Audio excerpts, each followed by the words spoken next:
Coming up, there are growing concerns about how much help FEMA will actually provide to flood victims. Dedicated to eastern and southern Kentucky, this is WYMT Mountain News at 11.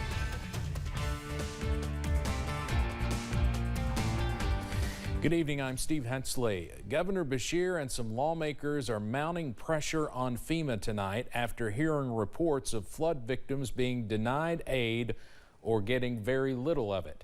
Today, the governor said he is not satisfied with the way claims are coming back and vowed to, quote, be treated better by the organization, adding he will advocate relentlessly to get help for these families. Chad Hedrick shows us the frustrations being felt by many people in Breathitt County, where there is uncertainty just how much help FEMA will provide. The devastation goes on for miles across eastern Kentucky. Homes washed away. Families have lost everything. It's devastating. I've lived here 20 years of my life, and all I can tell you is I wish everything could go back to normal. For Parker Miller and hundreds of other families, getting back to normal is going to be a daunting task. The process is relatively slow. We've turned to FEMA, the Red Cross. We've talked to places like Samaritan's Purse.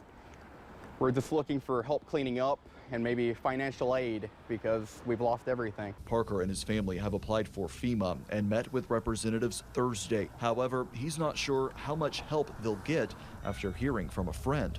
4 feet out of the water, and FEMA came and looked at it, and they only offered $176.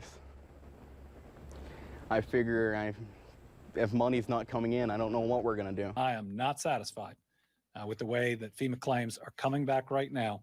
We're going to continue to push to be treated better by that organization. Governor Beshear Thursday continued to be critical of the aid, saying while the state is grateful for the quick response and approving individual assistance in record time, the numbers are not adding up. Too many people are being denied. Not enough people are being approved, and this is the time that FEMA's got to get it right to change what has been a history of denying too many people and not providing enough dollars, and to get it right here. For Parker, he hopes the pressures lead to action. He's worried what could happen to his community without any help. I feel like without financial aid, our community will fall apart. Chad Hedrick, WYMT Mountain News. Today, Governor Beshear said FEMA has paid out $19.4 million to 2,700 families. That math would divide up to just under $7,200 per family. He says he has requested numbers from FEMA about cases that were denied and why. Senator Brandon Smith of Hazard also says he's received countless reports of people being denied assistance and FEMA representatives showing little compassion. In a statement released tonight, FEMA officials say in part, if you were denied assistance, that is not necessarily the end of the road. Something as simple as a missing document can cause an application to be deemed ineligible. The system is not perfect, and we know that the bureaucracy can be frustrating.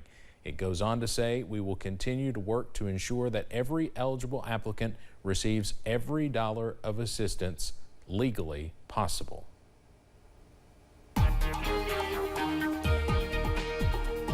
Well, we're watching a couple of showers and storms trying to sneak in the northern sections of the viewing area tonight. But for the most part, we'll stay dry and we'll see much nicer conditions into tomorrow. London Corbin Airport still at 70 right now. That's cooler than the last few nights at this time. And all is quiet out there. Get out, by the way, and enjoy it before the couple of storms move in. The Sturgeon supermoon. That's what we call the full moon here in August. And it's one of those super moons where the moon is closest to the earth. 67 out there in downtown Whitesburg. All's quiet there. Take a look up in the sky. Take a look at the moon. Middle and upper 80s for us today. Some of us into the middle 80s, others into the lower 80s. Depends on how fast those clouds moved out for you this afternoon. Already a little cooler than where we have been at night. Middle and upper 60s and low 70s versus the mid 70s that we've been experiencing. We're mostly dry here in the mountains, just some low-level moisture being picked up. But look off to the north over toward Maysville, Portsmouth, Ohio. That's slowly working its way in our direction as that weak front moves through. Not a lot of lightning with these, just some brief heavy rain. It won't last very long, and it should be out of here by the time we head into the daylight hours tomorrow. As such, we've got cool and dry air behind it and much nicer conditions on the way. So keep that WYMT weather app handy overnight. If you hear some raindrops on the roof, you can open up that interactive radar. Most of us, though, partly cloudy, maybe that stray shower. Low 60s overnight. Even cooler weather at night on the way. Details on that coming up in just a few. Steve? Evan, thank you. Earlier this week, the nonprofit organization Water with Blessings dropped off their first set of water filters in Perry County. Dr. Cassie Marshall has been working directly with them to help get the filters to people in the community who do not have access to clean water. Today, she was in Knott County and provided a filter to a man who has had zero access to clean water besides water bottles since the flood. I called him and he was immediately very grateful, very thankful. And my friend and I, Heather, we delivered. She also had a new tent and a new air mattress for he and his wife. And we showed him how to use this. Water with Blessings says they have increased their funding for this project and they are available to help anyone in eastern Kentucky without water or access to it. Flooding across the region has left homeowners with a lot to clean up. With the high levels of water, homes are at risk of containing mold in the walls. Mold can have a lasting effect on the condition of your house, and officials recommend taking care of it as soon as possible. Chris Dole, who's the Assistant Director for Housing Development Alliance, says to use a wired brush and mold control spray. So you do all this, you let it dry out, and then you spray it down one time and you should be good to go. Dole says to not use bleach and vinegar in an attempt to clean the mold. Governor Andy Beshear says the death toll is now 39 from the flooding 2 weeks ago. The new death was reported in Breathitt County, but state police do not believe it is one of the 2 women reported missing. We asked mental health experts how our region can move forward. They say many people may experience depression or anxiousness in the days, weeks, and months to come. They add losing a loved one, especially to a natural disaster, is very hard. Really, time is the biggest factor. Everyone's going to need time after loss, and it'll never be okay, and it'll never not hurt. Mental health experts say you are not alone as you process the events from 2 weeks ago, and there are people willing to help you move forward. We still do not know exactly how many homes and businesses were destroyed and how many were left homeless. During the course of the last 2 weeks, our reporters have covered many stories of the destruction, but more often than not, the stories we have heard are about hope and the strength of our mountain people. WYMT Vice President and General Manager Neil Middleton shares a commentary and a poem reflecting on the flooding.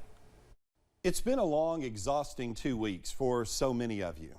Those mourning and trying to put their lives back together, for those trying to begin rebuilding, and for those who are helping. The days, the work, the despair, it seems endless. Yet out of the anguish springs forth faith, hope, and the smile of a 4-year-old little girl finding a lucky penny in the mud. A friend of mine shared this poem with me. It's called The Kindly Neighbor, and it's written by Edgar Guest. He's known as the people's poet. I have a kindly neighbor, one who stands beside my gate and chats with me a while, gives me the glory of his radiant smile, and comes at times to help with willing hands. No station, high or rank this man commands.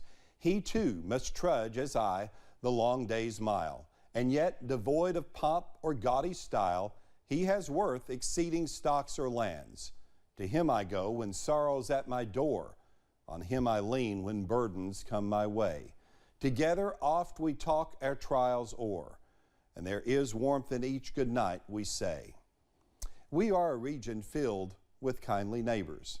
Or Buddy Forbes said it so well in a poem he wrote called We Are a Region. We asked Buddy to share his poem here with images from the past 2 weeks. These words are everything. Already had a few reports of flash flooding across the mountains today. Here is We are a region dripping. Dripping with the excess water that found its way into the places we once thought safe and dry. Dripping with exhaustion and fear as the work and weight of everything just looks to be too much. Dripping with heartache and dread as the blessings that once overflowed mixed in with the flowing waters. We are a region coated in debris and the scattered remnants of a reality that no longer exists for many of our people. Coated in mud, layers of caked-on dirt replacing the foundation of everything so many people worked so hard to build.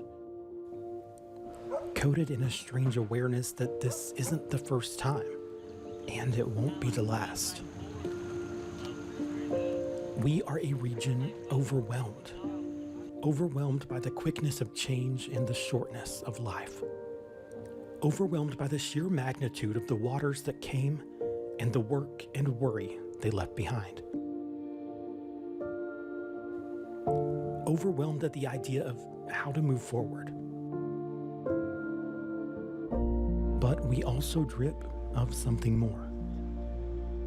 Love, care, empathy, sympathy, and steadfast spirit drip from the bridges and underpinning as help makes its way home. Hope drips from the tired hands of every person who has worked to clean up and move forward, reassured by the reaching hands of those who want to pick up their burdens. And the ugly things that coat us are no match for the beautiful things that cover us. We are coated in quilts of possibility, patched together by our neighbors and friends. We are coated in the armor of safety, knowing the floods of life are never faced alone.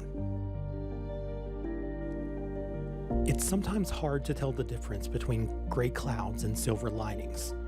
So finding the good things in all of the tragedy is overwhelming in itself. We are overwhelmed with stories of love thy neighbor and look for the helpers, which show the kind of home we have. We are overwhelmed by boots on the ground as the cavalry of compassion shows the rest of the world a truth that looms above all. We are a region standing.